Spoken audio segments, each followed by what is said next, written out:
Hello dear students, how are you all? You all are welcome back in MPIS online session, and we were studying chapter 2 of class 5th migration of families. और इसमें हमने economic reasons जो थे वो पढ़ लिए थे, educational reasons पढ़ लिए थे। ये रीजंस क्यों है, किस चीज़ के लिए है? माइग्रेशन के रीजंस है कि माइग्रेशन किस किस कारण से होता है, और अगर इस कारण से होता है तो क्यों होता है, ये पढ़ लिया था। तो दो रीजंस थे, इकोनॉमिक रीजंस होते हैं माइग्रेशन के एजुकेशनल रीजंस होते हैं। अब हम पढ़ेंगे कि अच्छी फैसिलिटीज ना मिल पाने के कारण लोग जो है वो एक प्लेस से दूसरे प्लेस को मूव करते हैं, आइदर सिटी टू सिटी और विलेज टू विलेज और विलेज टू सिटीज और rural to urban areas, anywhere. क्यों होता है मूवमेंट? फैसिलिटीज के लिए, ये देखेंगे। So better facilities. Hariya and his family lived in a village near Kota. Kota किधर है बेटा? राजस्थान में, ठीक है। Kota is in Rajasthan. Hariya and his family lived in a village near Kota. Hariya और उसका जो परिवार है वो कोटा के पास में एक गांव है, उधर रहते हैं। ही हैड 2 sons, उनके 2 लड़के हैं, ठीक है। Very easy language. He had some that was some, not come, okay. He had some agricultural land. पहले बताया था एग्रीकल्चरल लैंड क्या होता है? खेती बाड़ी करने की जो जमीन होती है, ठीक है, वो जहाँ पे हम खेती करते हैं उसको कहते हैं एग्रीकल्चरल लैंड, खेती करने की जमीन। तो उसके पास मैं सबसे पहले वापस पढ़ा देती हूँ। हरिया जो है उसके 2 लड़के हैं, वो कोटा के एक छोटे से गांव में, वो कोटा के पास में एक छोटे से गांव में रहते हैं।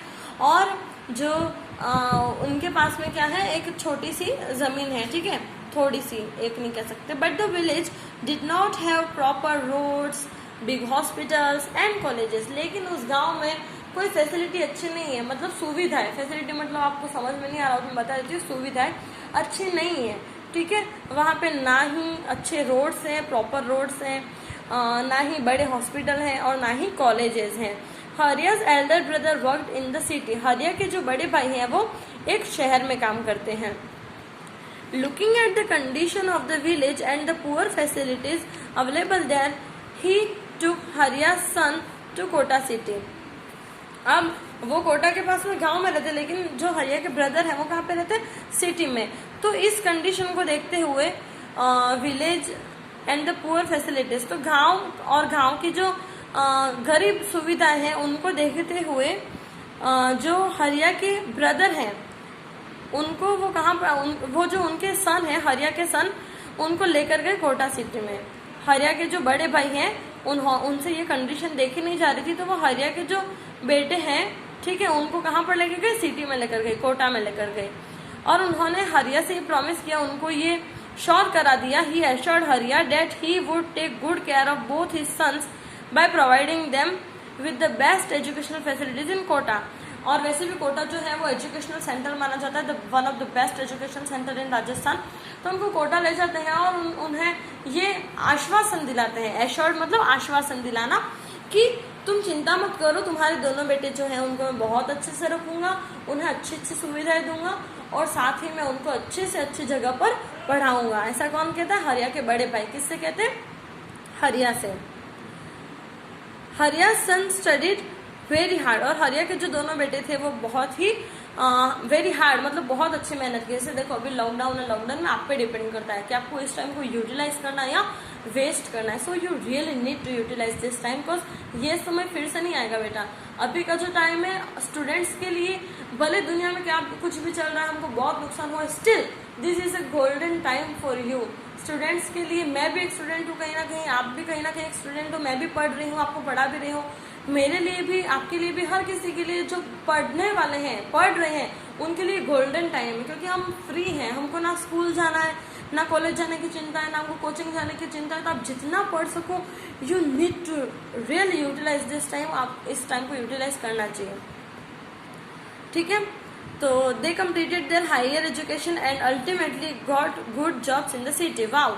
तो हरिया के जो सन थे बहुत ही मेहनती निकले, उन्होंने बहुत ज़्यादा पढ़ाई की, उन्होंने जो उनका हायर एजुकेशन था जैसे कॉलेज वगैरह उन्होंने पूरा कर दिया और अल्टीमेटली जो था वो उनको गुड जॉब्स मिल गई सिटी में, ठीक है। मिलनी ही थी, अगर मेहनत की है तो ultimately they got the jobs. अगर मेहनत करते तो उसका फल मिलना ही है, ठीक है। और उनको नौकरी मिल गई। They were paid handsome salaries, wow, और उनको बहुत ही अच्छे अमाउंट में सैलरी मिल रही थी। They bought a big new house with excellent facilities, और उन्होंने बहुत अच्छी सुविधाओं वाला बहुत ही बड़ा घर खरीद लिया। They called their parents to settle for ever in Kota, और उन्होंने जो था वो उनके पेरेंट्स को हमेशा के लिए सेटल होने के लिए कोटा में, हमेशा के लिए रहने के लिए कोटा में बुला लिया। City life has excellent facilities in regard to transport, communication. City जो होती है बेटा, शहर में बहुत सारे लोग होते हैं और उनकी बहुत सारी ज़रूरतें होती हैं, इसलिए शहर में जो होती है जो फैसिलिटीज़ होती है वो गाँव के मतलब बहुत ज़्यादा अच्छी होती हैं। तो वहाँ पे बहुत ही अच्छी फैसिलिटीज़ थी ट्रांसपोर्ट की, मतलब आने जाने की सुविधा, बसेस वगैरह की। कम्युनिकेशन मतलब कम्युनिकेशन हम दूसरे से कैसे करते हैं, विया ईमेल, टेलीफोन, ठीक है, तो उसकी फैसिलिटीज़ भी बहुत अच्छी होती हैं।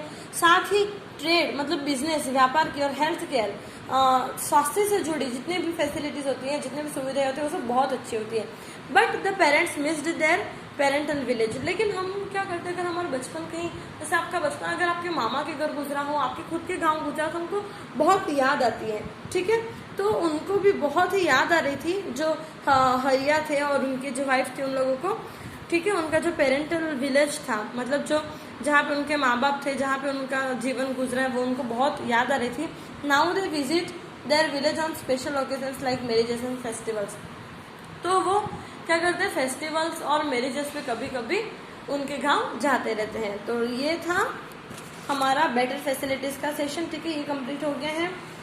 Now we will discuss rehabilitation. Rehabilitation क्या होता है, फिर से बसना, ठीक है। वाह सुपर, देखो यहाँ पे गलियाकोट का नाम है, हमको प्राउड फील करना चाहिए ना जब हमारे सिटी का या हमारे एरिया का या हमारे डिस्ट्रिक्ट का, हमारे सब डिस्ट्रिक्ट, गलियाकोट इज माय सब डिस्ट्रिक्ट। बहुत सालों का हो सकता है कि सागवाड़ा हो सब डिस्ट्रिक्ट, बट माय सब डिस्ट्रिक्ट इज गलियाकोट। और हमारे जब हमारी कंट्री का कहीं नाम आता है तो हमको बहुत ज़्यादा प्राउड फील होता है। तो रिहेबिटेशन क्या होता है, फिर से बसना।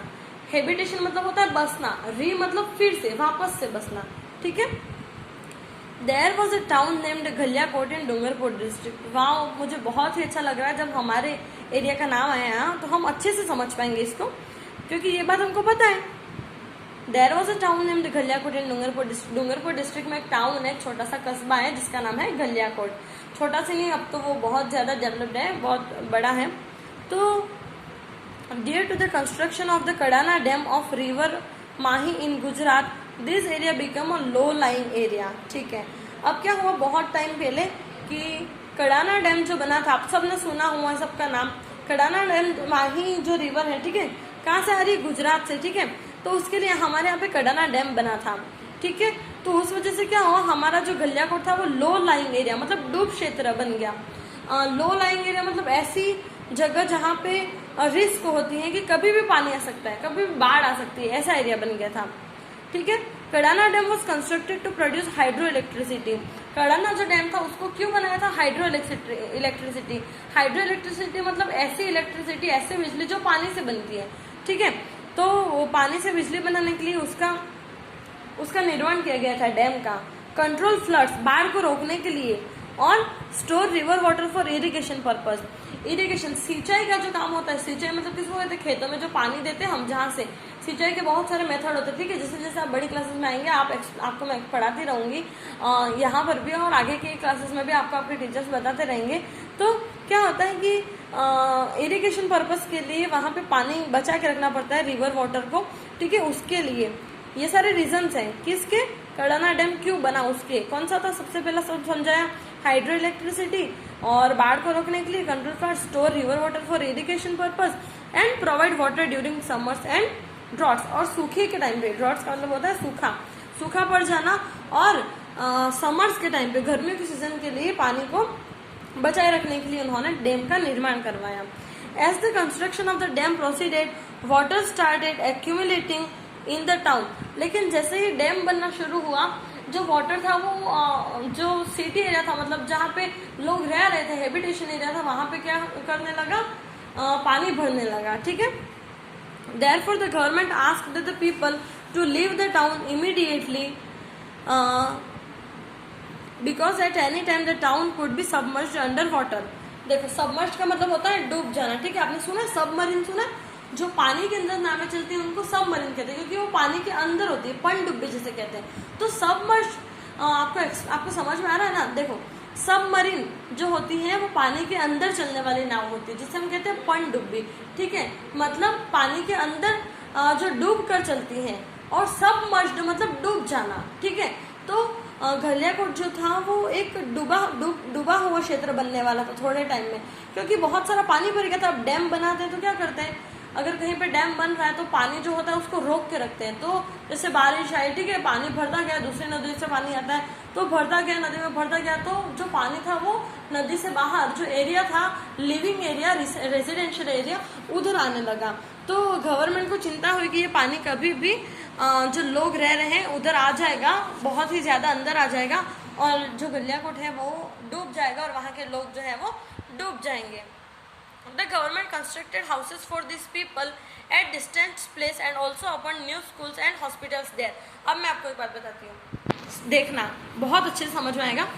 इसलिए गवर्नमेंट ने क्या किया, लोगों को वहाँ का जो टाउन था, कहाँ का, गलियाकोट का, वो छोड़ने के लिए कहा। अब इसमें सारी बात नहीं बताई है, अगर ये बात किसी और जगह की होती तो हमको इतना समझ में नहीं आता, लेकिन ये यहाँ की है तो हम क्या समझेंगे, इसका क्या फायदा हुआ मैं बताती हूँ। यहाँ पे इन लोगों ने हमको इतना ही दिया है कि उन लोगों को कहीं नई जगह शिफ्ट कर दिया, लेकिन मैं बताती हूँ नई जगह क्या है, पता है कौन सी है?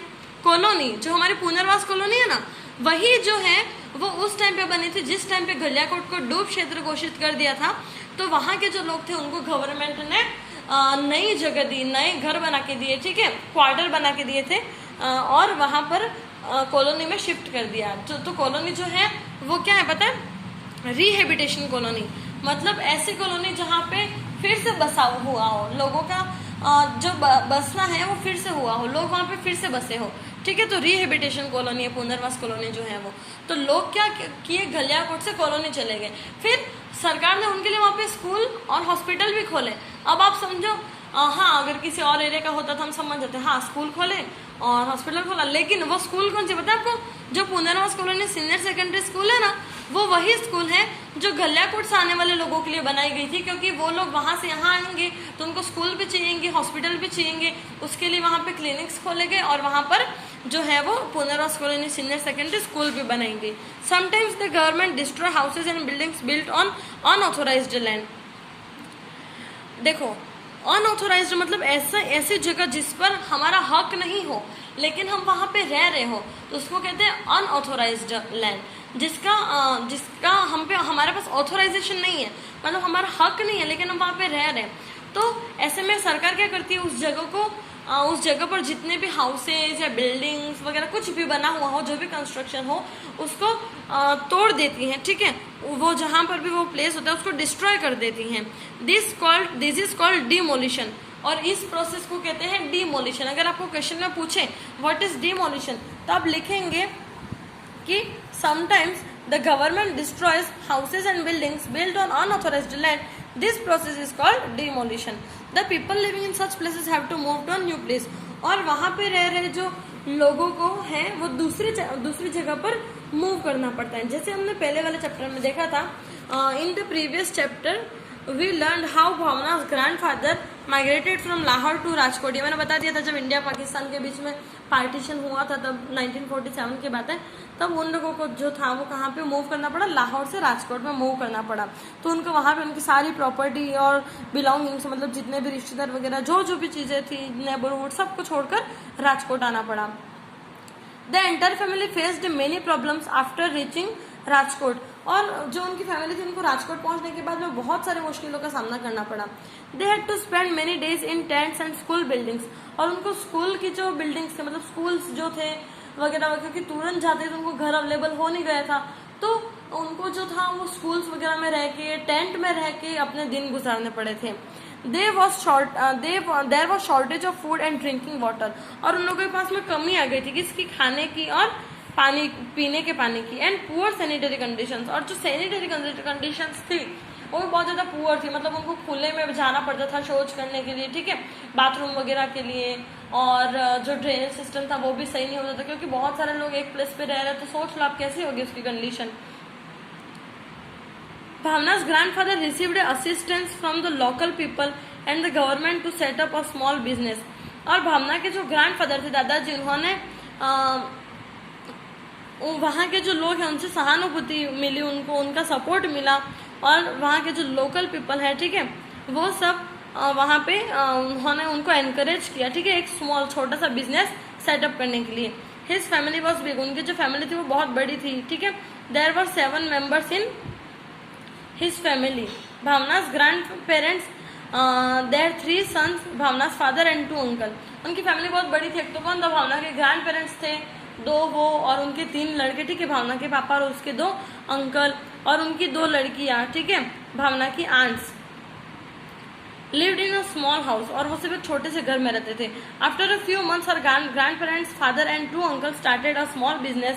It flourished and everybody worked and lived together. और उसके बाद में क्या किया, उन लोगों ने वहाँ पे बहुत जो मेहनत की और उनका खुद का बिजनेस खोला, तो सब कुछ ठीक हो गया, और वो सब लोग जो है वो साथ रहने लगे, और एक बहुत ही अच्छी यूनाइटेड फैमिली बन गई, ठीक है. यूनाइटेड फैमिली मतलब कैसी फैमिली, जिनमें यूनिटी हो, ठीक है, बॉन्ड हो अच्छा. They strengthen their bond by giving respect to the elders. और उन्होंने उनका जो आपस का रिश्ता था उसको बहुत ही ज़्यादा मजबूत कर दिया. स्ट्रेथन मतलब मजबूत करना, ठीक है. और कैसे मजबूत किया, एक दूसरे को रेस्पेक्ट देके, बड़ों की इज्जत करके, और उनके जो छोटे थे, छोटे घर में जो भी बच्चे थे उनको प्यार देके, एक दूसरे को, छोटों को हम प्यार देते हैं और बड़ों से हम आशीर्वाद लेते हैं और बड़ों की हम इज्जत करते हैं. तो इन सारी चीज़ों से और थोड़ी बहुत समझदारी से और बहुत सारी मेहनत से जो उनका जो घर था वो वापस उनकी जो यूनिटी थी वो होगी, और वो लोग अच्छे से रहने लगे. तो यहाँ पे हमारा 2nd चैप्टर जो है वो खत्म हो जाता है. कल के वीडियो में हम लोग क्या करेंगे, जो क्वेश्चन आंसर्स हैं उनको मैं एक्सप्लेन कर दूंगी, तो आप लोगों को जो क्वेश्चन आंसर्स हैं वो मिल जाएंगे और आपको उनको लिख लेना है, ठीक है. तो तब तक के लिए stay safe and stay at home. Thank you.